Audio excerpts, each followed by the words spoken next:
L'autre jour, je me suis décidé à faire un gâteau. Donc, je regarde la recette, je prépare les ingrédients, tac, la pâte, le chocolat, etc. Je fais la pâte et je mets au four. Ok. 200 degrés pendant 30 minutes. Ok.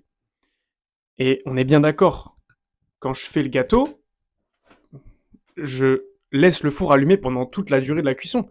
Je suis pas là à vouloir l'éteindre, le rallumer, l'éteindre, le rallumer.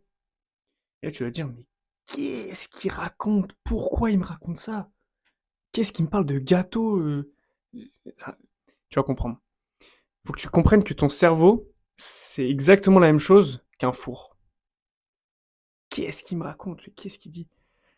En fait, quand tu fais un gâteau ou quelque chose que tu prépares au four, t'es pas là à allumer le four, l'éteindre, le rallumer, l'éteindre, le rallumer. Non, tu le laisses allumer toute la durée et tu le laisses chauffer et tu... Voilà, y a pas de souci.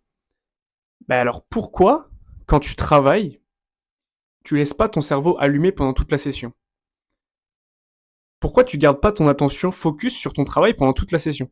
Ce que je suis en train de t'expliquer, c'est que ton cerveau fonctionne à la même façon qu'un four.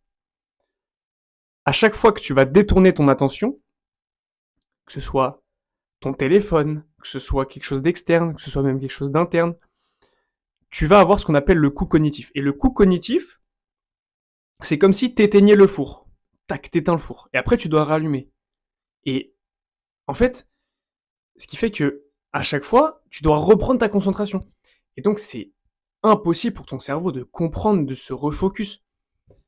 Donc, faut bien que tu comprennes que quand tu travailles, à chaque fois que tu vas te distraire, il va y avoir ce qu'on appelle le coût cognitif. Et le coût cognitif, c'est comme si tu éteignais ton cerveau et tu lui disais, tac, là on change, tac, là on change, tac, là on change.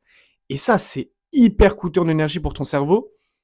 Et donc, c'est pour ça que tu n'arrives pas à te concentrer sur le long terme. Parce que tu as toujours ce coût cognitif. Et donc, ton cerveau, il est toujours en train de chercher à se reconcentrer. Donc, ce que tu peux faire, je vais te donner trois astuces. Déjà, le téléphone.